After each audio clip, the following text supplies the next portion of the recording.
Selamat datang di sesi pendalaman kita. Nah, kali ini kita mau coba gali lebih dalam satu teks renungan harian singkat, judulnya Renungan Siang Mengenali Target Sang Musuh. Oke. Jadi misi kita simpel aja, coba pahami inti pesannya soal ya gimana sih cara kenali potensi kerentanan diri kita gitu. Tentunya dari kacamata teks ini ya. Siap. Menarik nih. Langsung aja ya. Teks ini kan dibuka dengan analogi yang wah lumayan kuat ya, dari 1 Petrus 5:8b. Ya, yang soal singa itu ya. Betul, musuh spiritual digambarkan kayak singa yang berkeliling mencari orang yang ditelannya. Ini langsung kasih kesan kalau wah ini bukan serangan acak-acakan, ada strateginya. Iya, betul. Nah, menurut teks ini maksudnya mencari target itu gimana sih sebenarnya? Nah, itu dia poin menariknya di situ. Penulis renungan ini kayaknya mau menekankan persis kayak singa beneran di alam liar gitu ya. Musuh yang digambarkan ini tuh nggak asal nerekam aja. Dia aktif, dia cari mangsa yang dianggap paling gampang lah, paling empuk, paling rentan. Oke, yang paling lemah gitu ya posisinya. Iya, dan teks ini sampai nyebutin loh kondisi-kondisi spesifik yang bikin seseorang jadi target potensial. Nah, iya itu.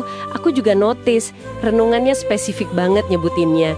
Misalnya pas kamu lagi capek banget, ya kan? Betul. Atau lagi ngerasa sendirian gitu, terisolasi, terus nyimpen kepahitan yang belum beres, atau bahkan pas lagi ragu sama Tuhan. Kondisi-kondisi yang manusiawi sekali ya sebenarnya. Iya, teks ini seolah bilang kalau kondisi internal kita tuh bisa jadi celah gitu. Aku juga agak penasaran sama penekanan di siang ini. Kenapa ya kok tengah hari gitu yang disorot? Nah, penekanan siang ini, mungkin ya ini interpretasi dari teksnya. Bisa jadi itu momen pas energi kita udah mulai turun nih habis kerja dari pagi. Oh oke, masuk akal. Atau pas lagi puncak-puncaknya stres kerjaan. Momen-momen kayak gitu kan menurut renungan ini, ya kewaspadaan kita mungkin agak turun, jadi lebih rentan. Oke. Jadi bukan soal jamnya semata, tapi lebih ke kondisi internal yang sering muncul pas kita lagi sibuk-sibuknya ya? Kayaknya gitu, lebih ke kondisi internalnya. Jadi oke, ada kesadaran soal kerentanan di momen tertentu. Terus gimana renungan ini kasih saran buat kita bertahan, atau ya merespons lah pas lagi di kondisi target empuk itu? Nah, teks ini ngasih 2 kunci utama sih. Yang pertama itu tadi, kesadaran. Disebut eksplisit, sadarilah. Sadarilah, oke. Artinya yang ngenalin aja, oh aku lagi capek nih. Atau, wah lagi ngerasa sendiri banget sekarang. Itu langkah pertama buat ningkatin kewaspadaan spiritual, gitu katanya. Terus yang kedua, renungan ini bilang kalau kekuatan sejati itu bukan dari diri kita sendiri, tapi dari apa yang dia sebut jaminanmu di dalam Kristus. Oke, jadi bukan soal kita harus kuat sendiri gitu ya? Bukan itu poinnya. Lebih ke bersandar pada sumber kekuatan ilahi yang lebih besar, terutama pas kita lagi ngerasa lemah itu. Ngerti.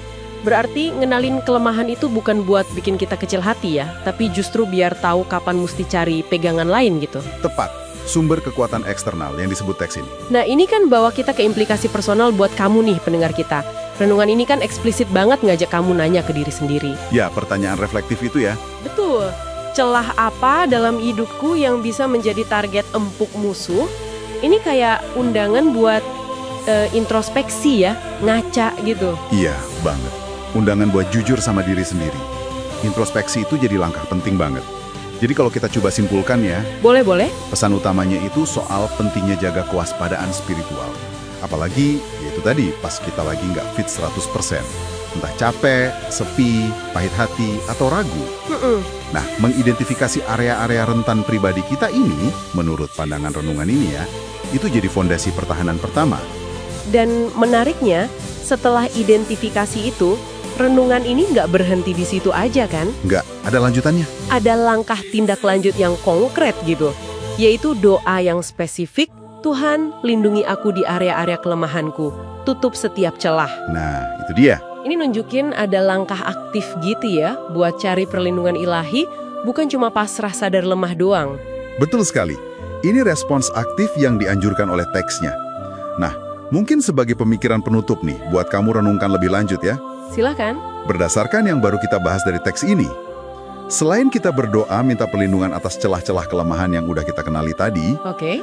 gimana kalau kamu juga mulai secara proaktif mikirin cara buat memperkuat area-area spesifik itu dalam hidup sehari-hari. Menarik. Jadi nggak cuma bertahan tapi juga membangun ya? Iya, gitu.